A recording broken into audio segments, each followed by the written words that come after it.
My shift at the Halvin Transit Concourse started the way it always did, with the morning queue backing up past the customs rail, and Officer Drask Mern deciding which travelers looked like money.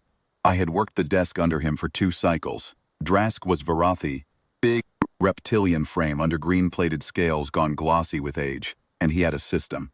He never stopped the rich ones, the ones with escort tags or corporate seals.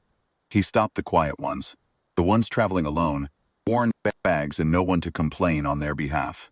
He would find some defect in their paperwork, a stamp slightly faded, transit code 1 digit short of current, and then there would be a processing fee, paid in cash, paid quietly, and the traveler would be allowed to continue. It was not legal. It was also not my business. I logged manifests. I checked names against the board. I did not look at Drask's hands when they closed around someone's travel case. The human came through at the 7th hour, in the slow part of the queue when the overhead skylights threw long bars of morning light across the floor.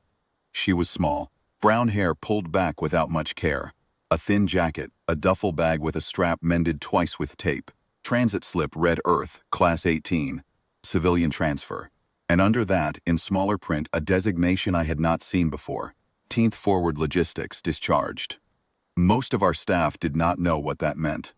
I did because I read manifests for a living, and Earth manifests had a particular shape to them. Class Teen was not a number anyone used casually. It sat near the top of the registry, in the company of words like non-negotiable and do not detain. Drask did not read manifests. Drask read jackets and bags. "Hold," he said, lifting one clawed hand. The woman stopped. She did not flinch, did not look annoyed, did not do any of the things travelers usually did when Drask's shadow fell across them.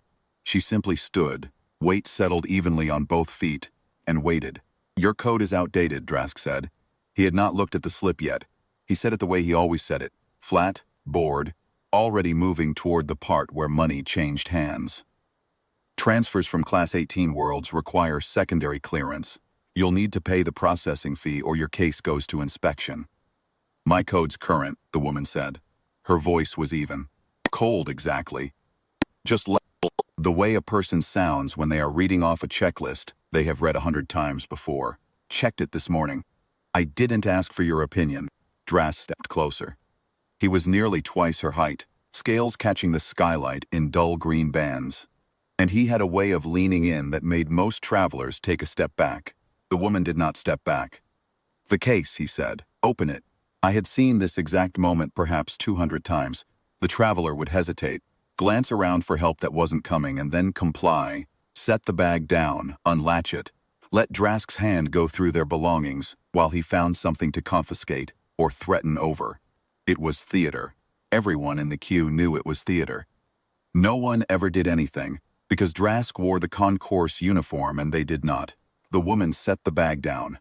She crouched, unlatched it with 2 motions, and opened it flat on the floor between them.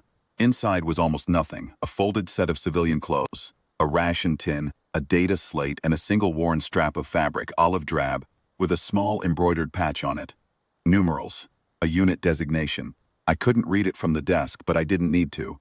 I had seen enough Earth manifests to recognize the shape of a unit patch when one was set to plain view. Drask didn't recognize it. Drask saw an empty bag with nothing worth confiscating, and that meant the shakedown had failed, and that meant, in Drask's accounting, someone needed to pay for his wasted time. "Empty," he said, and his voice changed. Less bored now, venient. "No currency declared, no goods, and a Class 18 transfer code that conveniently can't be verified from this terminal." He reached down, not for the bag. For her wrist. For her wrist. The same I'd watched him use on a dozen frightened travelers. Closing those big clawed fingers around a thin human arm to make a point about who decided what happened next in this concourse. His hand never closed. I want to describe it the way it actually happened, because I have replayed it more times than I'd like to admit, and it was not violent. That's the part that stayed with me. It wasn't violent, it was administrative. Hand moved, not fast in the way a struggle is fast, just precisely the way a hand moves when it has done this exact motion enough times that it no longer requires thought. She caught his wrist before his claws reached her, turned it perhaps 30 degrees. and applied pressure to a joint that, I learned later, exists in roughly the same place on every limbed species in the registry, Varathi included. Went down. Not thrown. Not struck. He simply folded one knee hitting the floor, a sound coming out of him that wasn't quite a word, his free hand slapping flat against the tile to keep from going further. She held the position for perhaps 2 seconds, long enough for him to understand it. Then she let go, stood, and began refolding her clothes back into the bag, exactly as she'd had them. The queue had gone silent. Not the muttering, shuffling silence of travelers waiting out a delay, a different kind. The kind where 40 beings simultaneously decide not to look directly at something. Drask was still on the floor, cradling his wrist, his scales gone pale around the joint where her hand had been.